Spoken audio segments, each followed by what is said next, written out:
Louisiana maneuvers here in central Okay. Louisiana?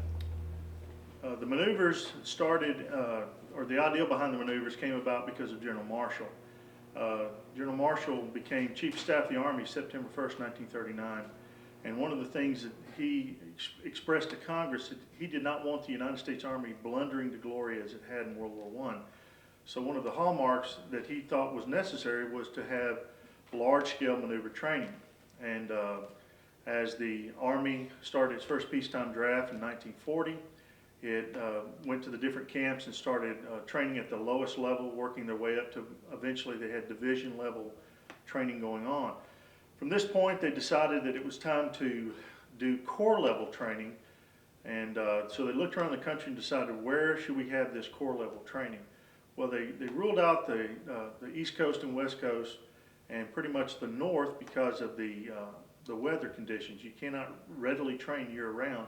So they said the South provided an ideal place to do the maneuvers. And when they looked through the South, they decided that East Texas and Western Louisiana would prove the ideal ground for the maneuvers.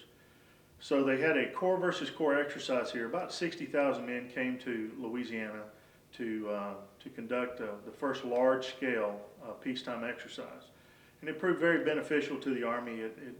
We were trying to prove or disprove doctrine and you know, how we were going to use our tanks and our aircraft compared to the other countries of the world. Were we going to organize ourselves along the lines of the German Army, or organize ourselves into, say, a large strategic air force compared to a tactical air force that the Luftwaffe was?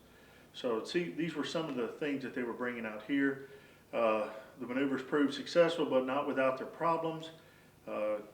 General Patton was a colonel. Patton at that time, he was an umpire, and he very readily put in his comments on how units failed to conduct the exercises properly, things that needed to be fixed. And they worked these over, and no one, in some ways, no one took this that serious because Germany had defeated Poland, but at this point had just started the attack on France. And France being the most modern European power, everyone said, well, Germany will not get through Poland. And when they got into, Germany would not get through France, and then when we got into France itself, they were able to destroy the French army in a very short order. So it made everyone quickly understand that we had to get our game plan together and how we were going to conduct operations should we need to. So from the 1940 Corps versus Corps exercise, they went into the first of two general headquarters maneuvers that were conducted here in Louisiana, or conducted in the United States. The first one, being the largest here in Louisiana, was known as the Louisiana Maneuvers. 472,000 men came into Louisiana, were divided into two armies that fought two large-scale battles throughout the state. I don't know if you need me to go into specifics on that without maps, or just leave it kind of at that general. No, that's good. Okay. That's great. The two armies were divided into colors, red and blue. Red, of course, always denotes the bad guys, and blue denotes the good guys. We'd taken all of our tanks and put them in the Red Army, and this force was going to simulate the Germans to see if we could, if their doctrine was correct, if we needed to use this style of warfare. The Blue Army was a very traditional infantry army set up along an infantry force line, so very little armor, and they were going to pit them against each other to see which one would have the most flexibility and tactical use. The cavalry still played a role in this and was predominantly attached to the infantry army. The first battle was a meeting engagement, basically with the Red River being the boundary between the two countries, and the two countries got the nicknames from the states that they came from. So Cotton Mix and Alkma, Kansas, Oklahoma, Texas, Mississippi, and Kentucky, compared to Alabama, Louisiana, Arkansas, Tennessee, and so all the states got together, and this is where they conducted the exercise.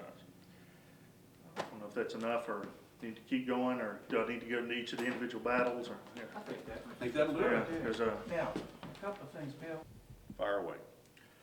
One of the units that came through Louisiana during the maneuvers was the 761st Tank Battalion.